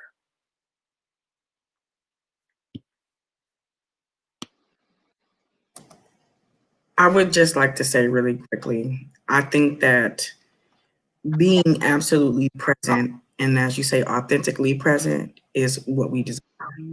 Do not do this for show, because it ultimately shows in action. Do not let us waste our breath. Stop letting us waste our breath if you are not going to be about that life, okay? And that alone there will prove its point. It takes nothing to care besides a little bit of time and a little bit of sacrifice from your life that we would like to also be a part of and also feel a part of, because we've done the work and we are tired of not getting it. And that's it. And hopefully in this conversation, be a starter for some people to help us with that. Even if you didn't know, now you do. Let's get it. Christina, final word. My final words are that we are in an era where we are educating, we are equipping, and we are entrusting people. We're trusting you to do the work. That carries weight. And it's almost an emotional response of putting ourselves in this like vulnerageous, so like this like vulnerable and like courageous position to actually trust that you're going to care enough to actually do the work. And living in a society where we have repeatedly been disappointed, repeatedly been re-traumatized, for us to continue to show up and give grace for folk to actually believe that there will be effort that is made to do things differently this time, just understand how much emotional labor and grit that takes to believe you. So just carry that with you, that we're sharing information that we do not have to, in hopes that it will help to equip you with tools that you can continue to take forward. And just remember that we're trusting you to do that, to do the work. Thank you. It's funny, I was just giggling because I kept shifting myself to try to get out of the light. But maybe that's just a sign from the universe. What has been shed on us today has been incredible, authentic light. I want to thank every single panelist for your truth, your vulnerability, your brilliance, and making us a bit, and for many of us, very uncomfortable today, so that we can create better systems and a better world for our young people tomorrow. You've inspired and you've energized me to move things forward. I want to end this conversation with the words by the bodacious Audre Lorde, who affirms, "When I dare to be powerful, to use my strength in the service of my vision, then it becomes less and less important whether I am afraid." Conversations and work to authentically engage and address racism are hard. But you know what's harder? Living in a racist and oppressive world and living within racist and oppressive systems. So let us dare to be powerful and do our part to be the change we want to see, because our young people deserve so much more than our complacency and mediocrity. Back to you, Arash. Thank you, Yori, and to all our amazing panelists. Wow, what an inspiring, insightful, and important panel. And the Movement to End Youth Homelessness in Southern Nevada convened this panel specifically because we want to be part of that change. We want to inspire change and want to create the platforms for that change. So thank you for entrusting us for that. But listening is only half the battle. I want to thank you all for speaking your truths and helping us raise our collective consciousness to bring about change. There's so much to unpack in these last 2 hours that I personally will be rewatching this panel several times to make sure that I fully educate, learn, and think. The statistical reality of systemic racism and how it's impacting youth experiencing homelessness is undeniable and unacceptable. Right here in Nevada, in a given year, only 10% of youth in our state identifies Black, yet 50% of youth that are Black are experiencing homelessness in our state. Think about it. These aren't just numbers, these are lives who are enduring these realities. Just like our brave and inspiring young advocates who you all have seen and heard from through our Summit Week 2 content that's been shared with all of you leading up to this panel, where they discuss their experiences with racism. I want to thank them all for their braveness and resiliency to share their stories with us. I believe they shared because we all need to understand their experience and how society impacts their experience, because they want change in action. And that responsibility lies with all of us. Today, we're joined by incredible experts and young leaders who let us all in to listen to the profound insights. We expected this panel today to be very uncomfortable. If it was not uncomfortable for most everyone, we don't think it's as successful as it needed to be. We learned so many things, that there's a set of interlocking structures that prop up and sustain systemic racism. We learned about the history and root causes that have spanned over hundreds of years that frames the reality discussed today by our panelists. We learned how many factors cause, contribute, and exacerbate systemic racism. We learned about the consequences of systemic racism, both in a macro sense, but also how differently, yet seemingly universally, it impacts Black individuals. We also learned how systemic racism disproportionately affects youth experiencing homelessness. We also learned that all of us collectively must be part of driving change and accountability. Just like Attorney General